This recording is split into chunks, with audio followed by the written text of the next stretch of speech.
Here's an idea. The mashup is putting an end to music genres as we know them. So you'd probably never expect to hear Lil Jon singing alongside Stephanie from Lazy Town, or Justin Bieber with Lamb of God. But these are exactly the kind of musical shenanigans made possible by the mashup. Largely built upon the concept of juxtaposition, the mashup takes bits of 2, 3, many different songs of different styles and mashes them up. One of the reasons we find the mashup so entertaining is that it transgresses the boundaries of what we normally think of as musically appropriate. Ladylike vocals with a heavy metal bass line, a Chopin prelude with some Radiohead snare drum, and Usher combined with a cat. We have this cultural expectation built on genre that certain types of music can't go together because they're too stylistically different. And it's when those genre-based expectations are messed with that we're like, OMG mashup, you so crazy. But when you really give it a good brain think, you realize that genre is sort of a house of cards to begin with. Boop. Sure, classifying something as jazz is more useful than classifying something as music, but not that much more useful. Jazz can mean Duke Ellington just as much as it can mean Derek Bailey. And saying you listen to pop music is like saying you drink liquids or wear fabrics. Ergo, the number of sub-classifications within these genres just continues to grow and grow and grow. Is it dubstep or brostep or psytrance or trancey steppy dub trance core? I have no idea. And it's not just this way with music either. No. Are performance art and contemporary dance that different? And where's the line between sci-fi writing and magical realism? We're at this point of such extreme cultural cross-pollination, we're essentially permuting combinations of every genre in each art form, which makes the act of pigeonholing these works into genres increasingly difficult and increasingly unhelpful.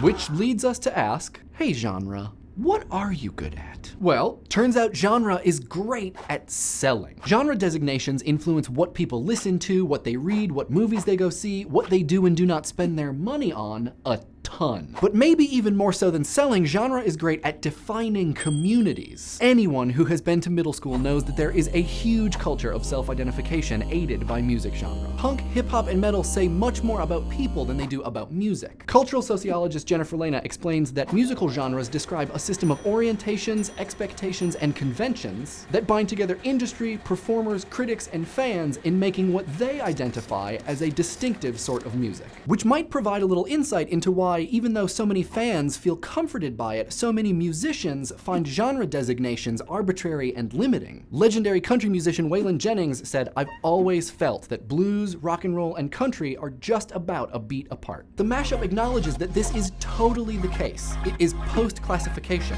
pan-genre. And who knows, the mashup might even announce the arrival of a media epoch where you can transgress not only genre designations, but also the cultural ones. Let's say you're a die-hard Biggie fan, but you have a soft spot in your heart for, oh, I don't know, Miley Cyrus. Mashups totally know that feel, bro. Mashups are the practical expression of the ideal that metalheads, gangstas, electro nerds, pop tarts, we're all just like one big musical family, dude. Bro. And sure, we'll probably always have distinct labels for musical styles, but it stands to reason that if you can do this,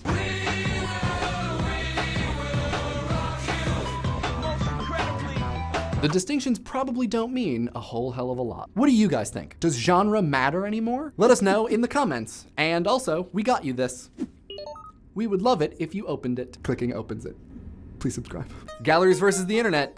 Who won? Let's see what you guys had to say. 182 Crazy K says that it doesn't really matter where you experience art, but just that you've had an experience. Dakota Gons makes a very valid point that physical media will always be around. And while that might mostly be true, VHS tapes are definitely gone. Art curator Double Decca talks about the relationship between the internet gallery and the real gallery and says that people will go to the real thing to view the lumpy stuff. We agree, Rabbit Easter Bunny, it is very hard to find virtual needles in virtual haystacks. A lot of people pointed out that in addition to niche internet art galleries, there's also deviant art, which is huge and open to everybody, and pretty awesome. Halcyon Acoustic and Joshua Corkum point out that internet galleries and MeetSpace aren't actually mutually exclusive. No lie, that is actually my bathrobe. Remaster95 points out that in addition to being a place where you can see art, the internet is also a place where you can collaborate with other artists. That is not how it works, Razima. Ah, son of a...